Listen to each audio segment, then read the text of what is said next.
주먹만한 근육 덩어리인 심장. 인체에서 가장 많은 일을 하죠. 협심증은 심장으로 가는 혈관이 60에서 70% 막혀 심장 근육이 필요로 하는 혈액을 공급받지 못해 생기는데요.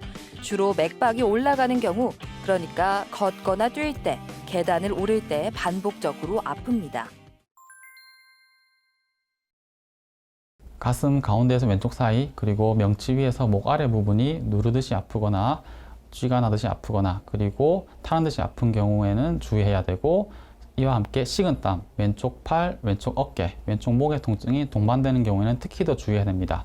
이런 증상에 가까울수록 협심증의 가능성이 더 높긴 한데, 이러한 전형적인 증상 없이 운동성 호흡곤란, 식은땀, 체한 느낌 등으로 나타날 수도 있기 때문에 이러한 증상이 이유 없이 반복되는 경우에는 병원 진료가 필요합니다.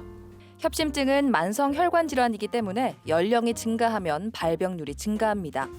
통계에 따르면 2020년 협심증 환자 67만 4천여 명 가운데 90%는 50대 이상이었는데요. 방치하면 심근경색, 돌연사 위험이 높아집니다.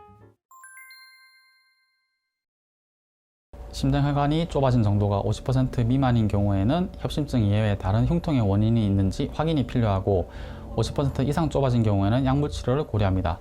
만약 80%에서 90% 이상 심하게 좁아진 경우에는 풍선확장술이나 스텐트 삽입술 같은 치료를 고려하게 됩니다. 만약 병이 있는 부분이 여러 군데거나 위험한 위치거나 병변이 긴 경우에는 수술적 치료를 고려하기도 합니다. 당뇨, 고혈압, 고지혈증이 무서운 이유는 2차적으로 발생하는 질병 때문, 특히 죽상동맥 경화증은 협심증으로 이어지기 쉬운데요. 위험인자를 관리해야 합니다.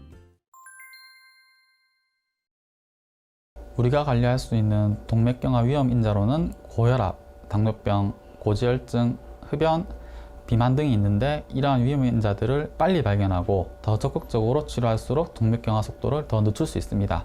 그리고 이유 없는 흉통이 있을 경우에는 빨리 병원에 가셔서 전문의 상담을 받는 것이 좋습니다.